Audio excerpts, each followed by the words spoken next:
राम कथा रामायण लिखी है श्री वाल्मीकि जी ने और रामचरितमानस लिखी है गोस्वामी श्री तुलसीदास जी ने। दोनों में अंतर क्या है ना? यदि हम दोनों में अंतर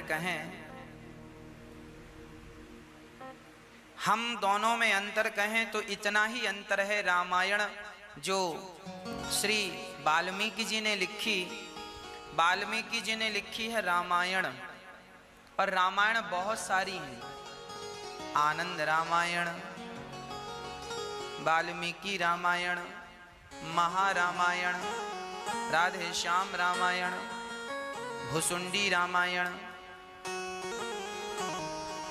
बहुत प्रकार की रामायण है।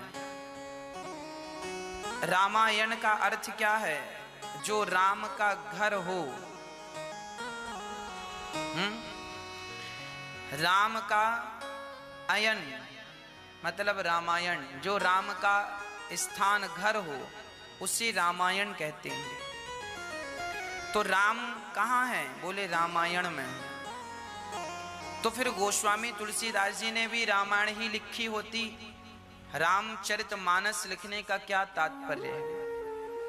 रामचरितमानस गोस्वामी जी ने केवल इसलिए लिखी कि देखो, राम का घर, हमारा जो मंदिर है वह राम का घर है। हमारे लिए जो हम जैसे मंदिर कहते हैं वह राम के लिए घर है।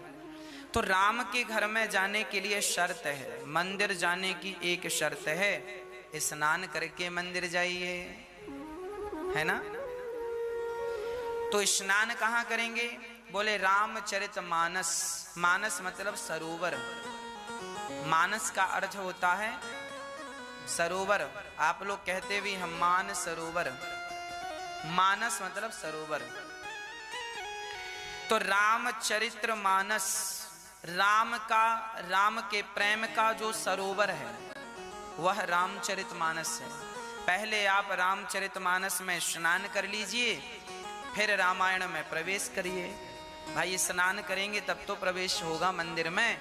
तो भगवान तक पहुंचना हो तो रामचरितमानस के जल में, अर्थात रामचरितमानस के सरोवर में, अर्थात इस प्रेम के सरोवर में, भक्ति के सरोवर में, ज्ञान के सरोवर में और वैराग्य के सरोवर में आप डुबकी लगाएं, फिर भगवान तक पहुँचे।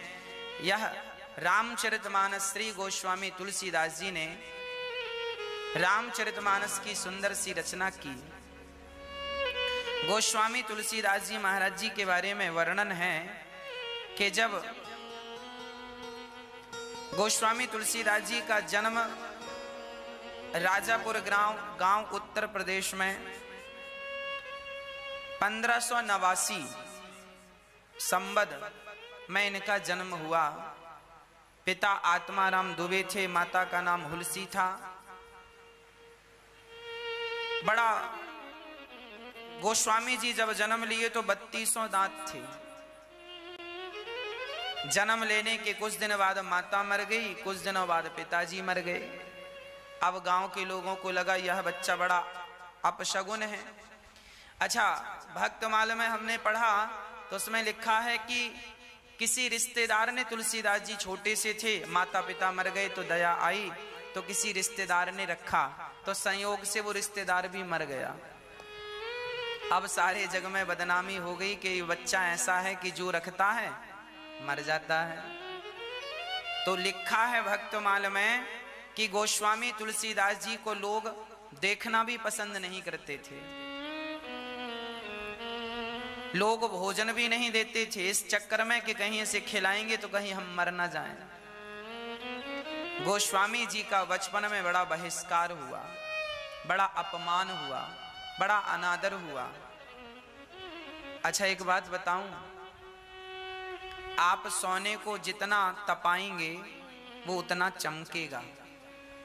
अर्थात एक व्यक्ति अपने जीवन में जितना कष्ट उठाता है ना, आज तक इतिहास गवाह है मेरी माँ, इतिहास उन्हीं लोगों ने रचे हैं जिन्होंने जीवन में कष्ट उठाए हैं। जो सुख की हलवा रोटी पूड़ी खाए हैं वो क्या इतिहास बनाएंगे? हाँ, जो आनंद से जिंदगी जी रहे हैं, आलीशान जिंदगी जी रहे हैं, इनसे इतिहास नहीं लिखा जाएगा। इतिहास तो काल कोठरी में बैठ के लोग लिखते हैं। जीवन में जो व्यक्ति जितना तपता है उतना चमकता है। इसीलिए हम आपके बच्चों के लिए प्रार्थना किया करते हैं आप लोगों से कि बच्चों को ज्यादा सुख सुविधा में मत डालिएगा, उन बच्चों को तपने दीजिएगा। जितना तपेंगे उतना मजबूत होंगे। आप जितनी तपस्या करेंगे, पसीना जितना बहाएंगे, जितना स्ट्रगल करेंगे, जितनी मेहनत करेंगे, आप उतने कामयाब होंगे। और जो व्यक्ति जितने सुख सुविधाओं में है वो उतना असफल है ना, उतना असफल है। इसीलिए जीवन में तपाना होता है। कई बार आप देखते हैं पिता ने बहुत नाम कमाया, पिता ने बहुत दौलत कमाई और बच्चे ने उस नाम को चला ना सका, बढ़ा ना सका। पिता ने बड़ी फैक्ट्री बनाई, पिता ने बड़ा नाम कमाया और बच्चे ने उसको ना चला सका। क्यों? क्योंकि वो बेटा तप ना पाया, तपस्या ना कर पाया। उसके पिता ने तो मेहनत कर कर के काम किया, तप गया था, मजबूत हो गया था, और ये तो मजबूत हो ही नहीं पाया। भार उठाने के लिए ना ये कंधे मजबूत होने चाहिए। जितना आपका कंधा मजबूत होगा आप उतनी जिम्मेदारियां उठा पाएंगे इससे। इसीलिए अपने बच्चों के कंधे मजबूत किया करो। गोस्वामी तुलसीदास जी बाल्यकाल से ही लोगों की दुत्कार सुन रहे हैं, लोगों की गालियां सुन रहे हैं, अपमान और अनादर के बीच में जी रहे हैं। राम भक्तमाल में लिखा है कि गोस्वामी तुलसीदास जी गांव के बाहर लोगों ने गांव से निकाल दिया। एक पेड़ की छांव में गोस्वामी जी रहने लगे तो वहां उनकी तपस्या, उनका प्रेम देखकर स्वयं माता सीता, माता लक्ष्मी एक सामान्य नारी का रूप बनाकर तुलसीदास जी को भोजन देने आती थी रोज। एक दिन गांव वालों को पता चल गया कि इसे कोई भोजन दे रहा है, तो गांव वाले लाठी लेकर खड़े हो गए। गांव वाले चाह रहे थे ये मर जाए, मर जाएगा तो कहीं ये ना मरे तो कहीं हमें ना मार डाले। लोगों को डर लग रहा था। अब गोस्वामी तुलसीदास जी वहां से आगे चले गए। माता लक्ष्मी भी अब आना बंद कर दी, भोजन मिलना बंद हो गया। गोस्वामी तुलसीदास जी चल पड़े और चलते चलते चलते चलते उन्हें गुरु भगवान की सानिध्यता मिल गई, है ना। श्री नरहरिदास जी, श्री गोस्वामी तुलसीदास जी के गुरु हैं श्री नरहरिदास जी। नरहरिदास जी की सानिध्यता मिली और नरहरिदास जी को भगवान ने सपने में कहा कि ये बालक आया है, जन्म से इसके 3200 दांत हैं और जन्म लेते ही राम बोला था, इसीलिए इसका नाम पड़ा है राम बोला, इसे पढ़ाओ। तो श्री नरहरिदास जी ने वेद का, पुराणों का, व्याकरण का सब ज्ञान गोस्वामी तुलसीदास जी राम बोला को सिखाया। राम बोला जब सब सीख गए, कुछ दिनों बाद उनके गुरु जी की भी मृत्यु हो गई। गुरु जी भी चले गए। अब गुरु जी का भी सहारा नहीं, गुरु के बिना ज्ञान नहीं होता। इसीलिए जीवन में गुरुजनों का बड़ा महत्व है। इसीलिए गोस्वामी जी जब ग्रंथ की शुरुआत करते हैं ना, तो सबसे पहली वंदना गुरुजनों के चरणों में करते हैं। हमने आज पढ़ा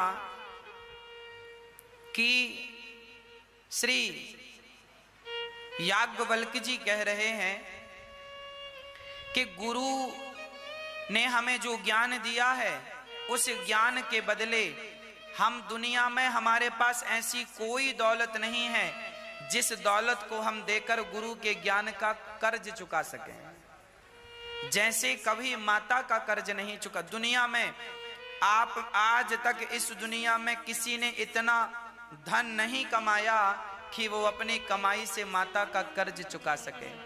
आप कितनी भी दौलत कमा लो, सारी दुनिया के राजा बन जाओ, फिर भी आपकी दौलत गुरु का कर्ज चुकाने के लिए कम है, माता का कर्ज चुकाने के लिए कम है और पिता का कर्ज चुकाने के लिए कम है। इसलिए कभी अपने गुरुजनों का, माता का, पिता का अपमान अनादर ना कीजिएगा। गोस्वामी तुलसीदास जी महाराज फिर काशी आए, वहां विद्वानों के बीच में रहे और कुछ दिनों बाद उनका मन हुआ कि चलो हम गांव चलें। तो तुलसीदास जी पढ़ लिख कर विद्वान होकर अपने गांव चले गए। तो जब गांव गए उस समय तुलसीदास जी की बड़ी ख्याति हो गई थी, बड़े विद्वान हो गए थे गोस्वामी तुलसीदास जी। तो एक दिन वहां पर अपने गांव राजापुर में जब गए ना, तो गांव वाले बड़ा सम्मान करने लगे। रे भैया, हमारे गांव का बच्चा बड़ा विद्वान हो गया, तो सम्मान करो। जो लोग खाना नहीं देते थे, अब तो उन्होंने एक तुलसीदास जी के लिए घर बनवा दिया, खाने पीने की व्यवस्था कर दी। अब दूर दूर से लोग आने लगे जानकारी लेने, नाम बढ़ गया, ख्याति बढ़ गई, गांव भी जगमग जगमग जलने लगा, अर्थात आनंद हो गया। तभी गांव वालों ने कहा, सुनो, तुम्हारे पिताजी नहीं है, माताजी नहीं है, अब तुम्हारा वंश आगे कैसे बढ़ेगा। देखो उस जमाने में भी लोग वंश की बातें करते थे। जैसे लोग आज हैं ना, वैसे ही लोग तब भी थे। आप ये मत सोचिएगा कि कुछ बदल गया, कुछ नहीं बदला, ज्यों का त्यों है सब। तब की सोच भी वैसी थी, आज की सोच भी वैसी ही है ना। गोस्वामी तुलसीदास जी से लोगों ने कहा कि आप विवाह कर लो तो आपके बच्चा हो जाए और आपका वंश आगे चल जाए। गोस्वामी जी को भी लगा कि ठीक कह रहे हैं, कर लेना चाहिए। तो पास में एक विद्वान पंडित जी थे, उनकी बेटी का नाम था रत्नावली। रत्नावली से उन्होंने विवाह कर लिया। अच्छा, विवाह किया तो माता का प्यार मिला नहीं, पिता का प्यार मिला नहीं, तो पत्नी आई। तो पत्नी थोड़ा प्यार करती है, अब प्यार करती है तो तुलसीदास जी को अच्छा लगता है, ये प्यार करती। प्यार मिला ना पहली बार, कभी बच्चे को प्यार मिला नहीं था, आज प्यार मिला। तो गोस्वामी जी उसके प्यार से बड़ा प्रभावित रहे। और बस एक दिन घर से कहीं गए थे तुलसीदास जी, विद्युत गोष्ठी में गए होंगे कहीं, तभी उनका भैया आ गया और रत्नावली से बोला कि मायके में कोई इमरजेंसी काम है, आप चलो। तो रत्नावली ने कहा, पति तो है नहीं, कैसे चलें। तो पड़ोसियों को बता दिया कि बहुत इमरजेंसी है। तो अब उस जमाने में टेलीफोन तो था नहीं कि मोबाइल लगा दें, तो रत्नावली चल पड़ी। जब गोस्वामी तुलसीदास जी आए, कहा कि मेरी पत्नी कहाँ है, तो पड़ोसियों ने कहा उसका भाई आया था आपकी पत्नी का, और कोई बहुत काम आ गया है, कोई गड़बड़ हो गई है, तो मायके चली गई। अब तो तुलसीदास जी बड़े परेशान हो गए। परेशान ऐसे हो गए कि अब क्या करूं मैं, अब कैसे जाऊं। तो गोस्वामी तुलसीदास जी अपनी पत्नी के प्रेम में इतने भावुक हो गए कि वो रह ना सके और पत्नी के पीछे रत्नावली रत्नावली कहाँ हो रत्नावली चल पड़े तुलसीदास जी। अच्छा, पानी गिर रहा था, बाढ़ आ गई थी, नदी में एक मुर्दा बहता जा रहा था। गोस्वामी जी को लगा नाव है। देखो पत्नी के प्रेम में इतना वो मोहित थे कि वो मुर्दे को नाव समझ रहे हैं और नाव मुर्दे को पकड़ के पार हो गए। अच्छा, पत्नी जिस कमरे में रहती थी ना, उस कमरे में सांप जा रहा था, बरसात का समय था, सांप जा रहा था। तुलसीदास जी ने सांप को रस्सी समझ ली कि मेरी पत्नी ने मेरे लिए रस्सी डाल रखी है कि इसको पकड़ के आ जाना। तो सांप को पकड़ पकड़ के गोस्वामी जी पत्नी के कमरे में चले गए। और जब पत्नी के कमरे में गए, पत्नी को जगाया, रत्नावली देखो मैं आ गया। रत्नावली की आंख खुली, अरे आप यहाँ कैसे आए। बोले तुमने ही तो रस्सी डाली थी, झांक कर देखा तो सांप था। अरे मैं कल आ जाती, आप रात रुक नहीं सकते थे। क्या कहूं रत्नावली, मैं तेरे बिना एक पल नहीं रह सकता, मैं एक क्षण नहीं रह सकता। तब रत्नावली ने यूं कह दिया कि स्वामी जी, अपने पति से कह दिया। अच्छा, मैं ये नहीं कहूंगा कि रत्नावली ने कहा, भगवान ने कहवाया। रत्नावली ने कहा अपने पति से, स्वामी जी जितना प्यार मुझसे करते हैं इतना रघुनाथ जी से किया होता तो कल्याण हो गया होता। बस ये शब्द थे कि तुलसीदास जी को बात समझ में आ गई कि बात सही कह रही है। मैं संसार के पीछे इतना परेशान हूँ, पागल हूँ, भोगों के पीछे पागल हूँ। मैं रघुनाथ जी से प्यार कर लेता तो सचमुच मेरा कल्याण हो जाता। मैं कहाँ संसार में उलझ रहा हूँ। तुलसीदास जी तुरंत उल्टे पांव वापस चले गए। अच्छा, तुलसीदास जी के जाने के बाद रत्नावली को बड़ी गिलानी हुई। रत्नावली को लगा राम राम, मैंने अपने पति का अपमान कर दिया। और पत्नी तुलसीदास जी का चिंतन करते करते रत्नावली ने प्राण त्याग दिए। बड़ी पतिव्रता नारी थी वो, तो भगवान उसके मुंह से ये बुलवाना चाहते से तो बुलवा दिया। और रत्नावली ने प्राण त्याग दिए तुलसीदास जी के वियोग में। वो बड़ी पतिव्रता स्त्री थी, उन्होंने प्राण त्याग दिए। और गोस्वामी तुलसीदास जी फिर लौटकर राजापुर अपने गांव नहीं आए। भगवान का चिंतन करते करते सारे भारत का भ्रमण किया, सारी भाषाओं का नॉलेज लिया। अवधी भाषा में उन्होंने अयोध्या में जाकर, और अयोध्या में आज भी जहां कनक भवन जी बैठे हैं, जहां हनुमान जी हनुमानगढ़ी में बैठे हैं, वहां पीछे एक पंचवटी थी, मतलब 5 वृक्ष थे बड़े बड़े, वहां सुंदर सी छाया थी। वहां पर एक महात्मा जी रहा करते थे। उन महात्मा जी ने कहा कि तुलसीदास जी को सपना आया कि आप यहाँ पर जाओ। वहां वो महात्मा के पास गए तो महात्मा जी बोले, तुलसीदास मैं आपका ही इंतजार कर रहा था, अब आप यहाँ रहो और आप एक ग्रंथ लिखो जिसको आप चाह रहे हैं लिखना। उस अयोध्या की पावन धरा पर बैठकर गोस्वामी श्री तुलसीदास जी ने पवित्र से रामचरितमानस जैसे महाग्रंथ को लिखना आरंभ किया। हाँ, और वही महाग्रंथ जो गोस्वामी तुलसीदास जी ने लिखा, तुलसीदास जी रोज भगवान की कथा सुनाया करते थे। और एक दिन उनकी कथा हनुमान जी सुनने आते थे। वो शौच का पानी बचता था तो एक बेर के जड़ में डालते थे। एक प्रेत प्रसन्न हो गया, बोले तुलसीदास जी आपने हमें पानी बहुत पिलाया है, चाहते क्या हो? तुलसीदास जी कहते हैं बस एक ही चाहत है, बस राम का दर्शन करना चाहता हूँ। देखिए जो भक्तों की सच्ची भावनाएं होती है ना, भक्त तो भगवान के सिवा कुछ चाहता ही नहीं है। तुलसीदास जी ने कहा मैं सिर्फ राम का दर्शन करना चाहता हूँ, बस मुझे राम का दर्शन करा दीजिए। प्रेत ने कहा मैं तो राम का दर्शन नहीं करा सकता, पर ये रास्ता जरूर बताता हूँ कि जब आप कथा सुनाते हैं तो सबसे पीछे एक सांवला सा आदमी आकर बैठता है, वो हनुमान जी हैं। आप उनके चरण पकड़ लेना, वो आपको जरूर राम जी का दर्शन करा देंगे। अब गोस्वामी तुलसीदास जी अब राम कथा जब सुनाए तो उनकी द्वारा कही कथा सुनने लोग आते थे। अच्छा, हनुमान जी भी आते थे। तो हनुमान वो जान गए तुलसीदास जी की ये हनुमान जी हैं।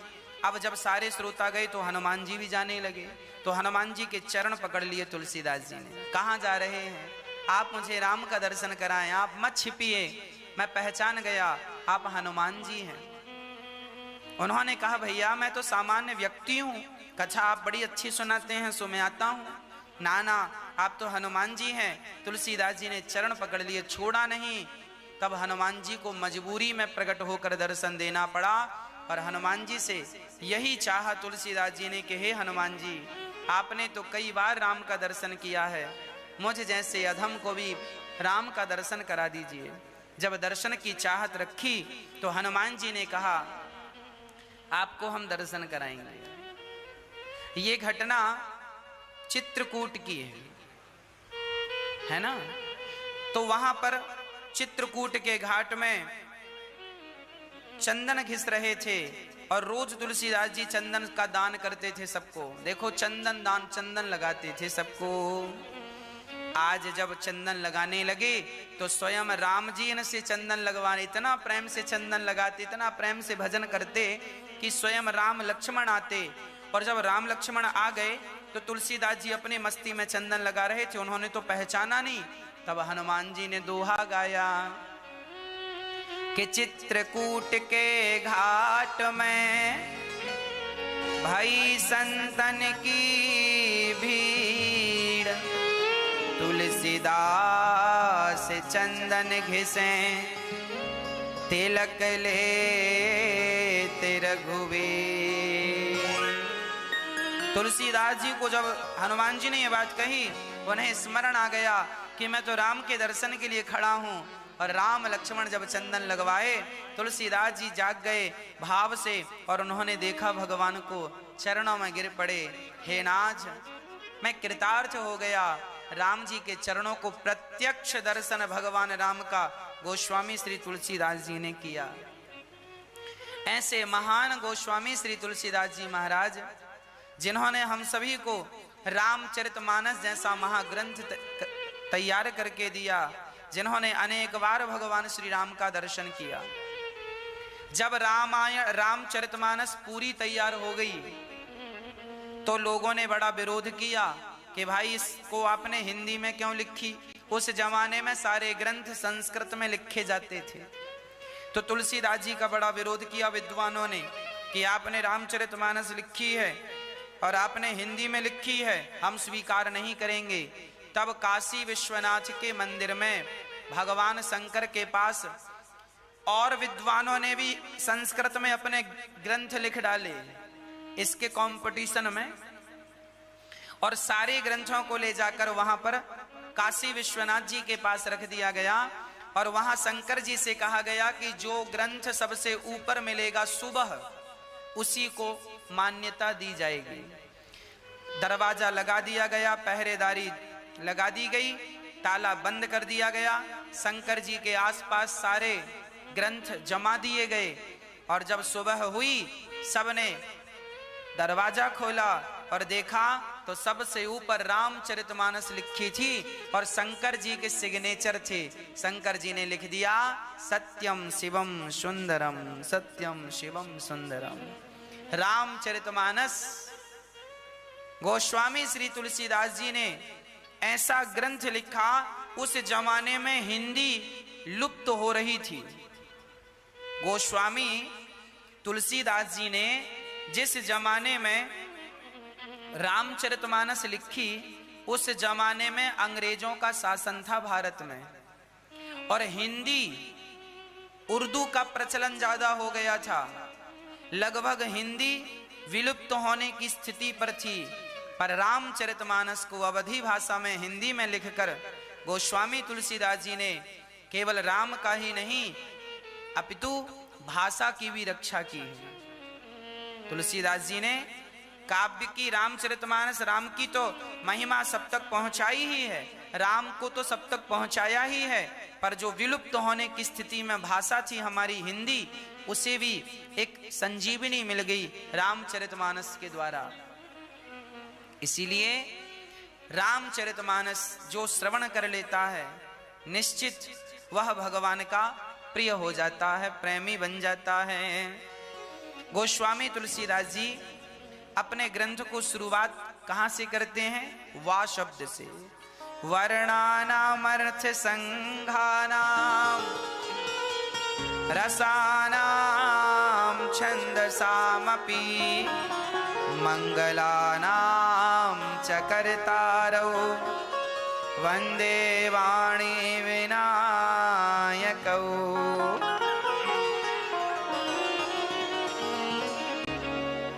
अक्षरों को, अर्थ समूह, रसों को, छंदों को, और अच्छा गोस्वामी तुलसीदास जी ने अक्षरों को भी प्रणाम किया, शब्दों को भी प्रणाम किया।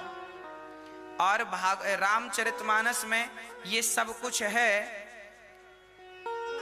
गणेश जी की वंदना कर रहे हैं सर्वप्रथम, वंदे वाणी विनायको। गणेश जी को प्रणाम इसीलिए किया जाता है प्रथम में, ताकि कोई विघ्न ना हो। विघ्न विनाशक कहते हैं गणेश जी को। इसीलिए गणेश जी की पूजा हम सभी सर्वप्रथम करते हैं, सिर्फ इसीलिए क्योंकि वो विघ्न को आने नहीं देते। अक्षरों की, अर्थ समूहों की, रसों की, छंदों की, सबकी वंदना, गणेश जी की वंदना गोस्वामी जी करते हैं। फिर भवानी शंकरौ वंदे माता पार्वती और भगवान शंकर की वंदना करते हैं। क्यों वंदना करते हैं? क्योंकि यह श्रद्धा विश्वास रूपिणौ। मां पार्वती श्रद्धा है और भगवान शंकर विश्वास है। शंकर जी कौन है?